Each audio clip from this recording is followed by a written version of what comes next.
I now, of course, have the honor and privilege of introducing someone who needs no introduction, Richard Dawkins. And I wanted to start, Richard, by asking you, sort of, in the context of evolution, what something from nothing means to you.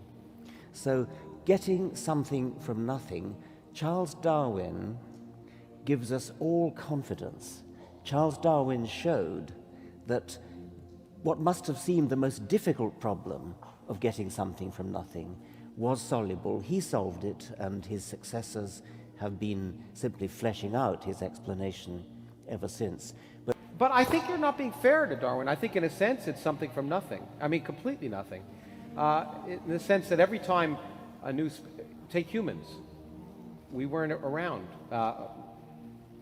perhaps more than maybe 5 to 10 million years ago. And so, in a sense, every time a new species is created, it's something from nothing. Well, it's not from nothing, because it's from an antecedent species, and even the evolutionary process, the process that Darwin discovered, didn't start from nothing. It had to start from, well, a reasonably complicated chemical beginning, which was the first self-replicating molecule. You can't, I mean, natural selection can't get going until you have genetics, and so you've got to have genetics. And that's not a trivial problem, and it's a problem that actually hasn't yet been solved. No, you have to start from a genetics, and that's one of the big gaps in our knowledge at the moment. Nobody knows how that started. The laws of chemistry somehow had to give rise to a self-replicating molecule. Once you've got that, at least a sufficiently accurately self-replicating molecule, then evolution takes off. And then the whole of the panoply of life, the whole diversity of life, and things like you and me eventually come into existence. But you have got to start with a genetics, and that pushes it into the domain of chemistry. And then before that, before chemistry, we push back into the domain of physics, where you guys take over. But let's keep pushing on that point, because at some point, I've thought of this in the context of the universe, and we may talk about it in a while, but there was no life on Earth when it was created, and there was no life potentially for maybe a few 100 million years. But then there was life. And so there's the moment when you go from chemistry to biology. It seems to me at some point that for many people, in fact, when they talk about something from nothing again, especially those who feel that the something requires a creator, that the origin of life itself, that is the creation of something from nothing. Yeah, the Earth is about 4.5 billion years old, and we don't know when life began, but probably after about 500 million years, but probably around about 4 billion years. For the next couple of billion years, there were nothing but bacteria. And then, so life that you couldn't see without a microscope. And then life started getting sort of big and interesting, really only about 500 million years ago, at the time of the Cambrian explosion.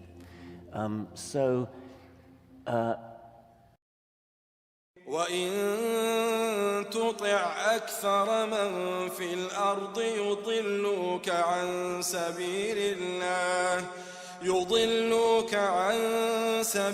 الله إن يتبعون إلا الظن وإن هم إلا يخرصون إن ربك هو أعلم من يضل عن سبيله وهو أعلم بالمهتدين. A huge sphere of 12.756 kilometers in radius is moving rapidly in the space in a speed of almost 68,000 miles per hour. It is called the Earth.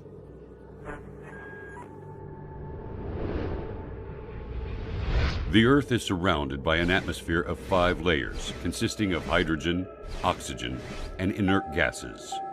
At the same time, the Earth rotates around its axis at 1,000 miles per hour. I will not speak about the greatness of the universe or the incredible galaxies, which the Earth looks like a speck of dust on the foothill of Everest in comparison to them.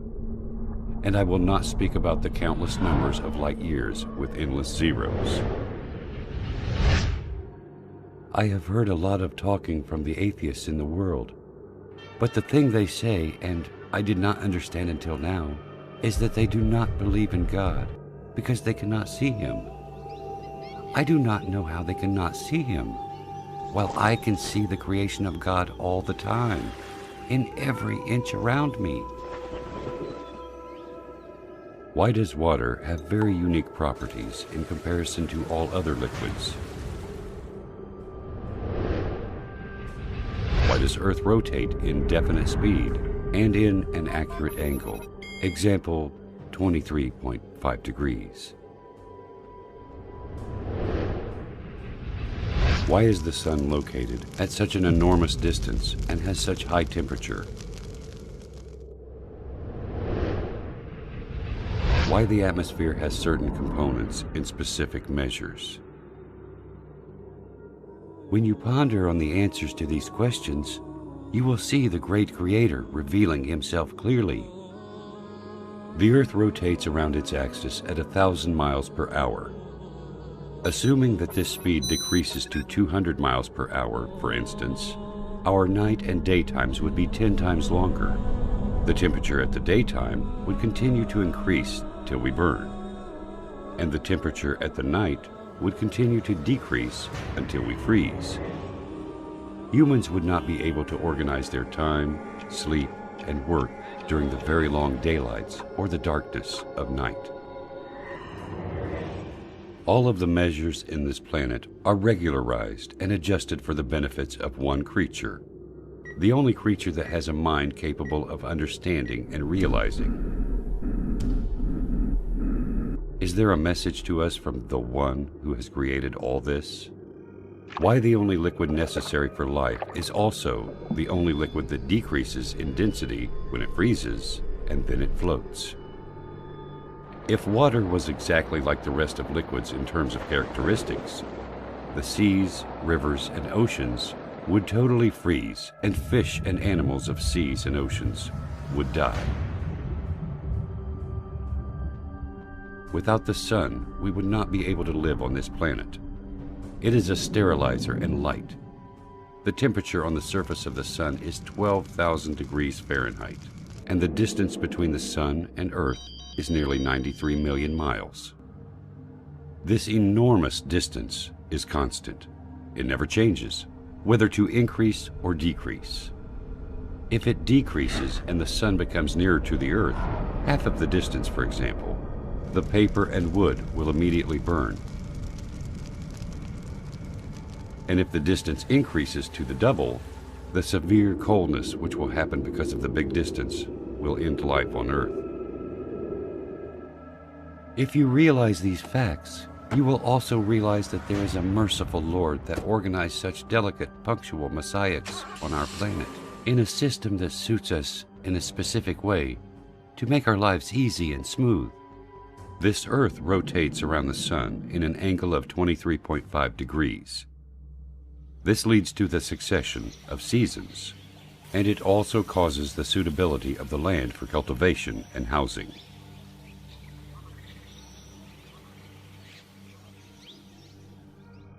If Earth was not rotating in such accurate angle, the seasons would remain constant in every part of the Earth, and darkness would cover the two poles.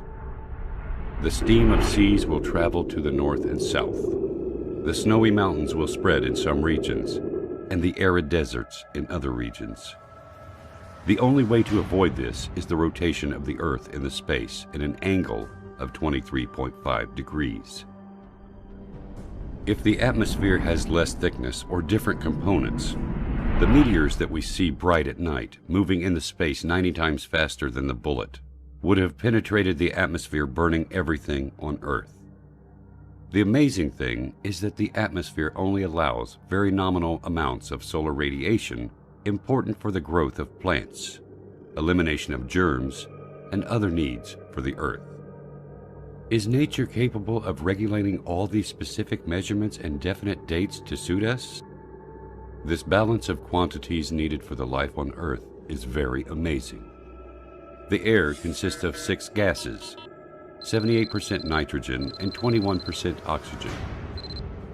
Why these gases were formed in such accurate percentages to be suitable to our lives and exactly as needed?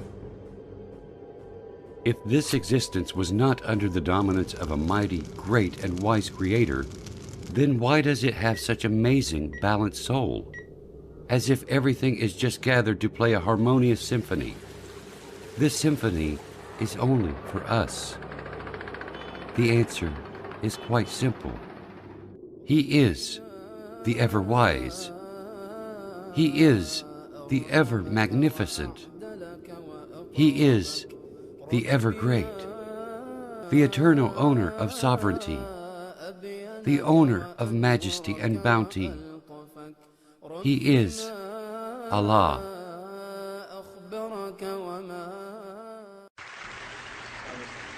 There is nothing bigger or older than the universe.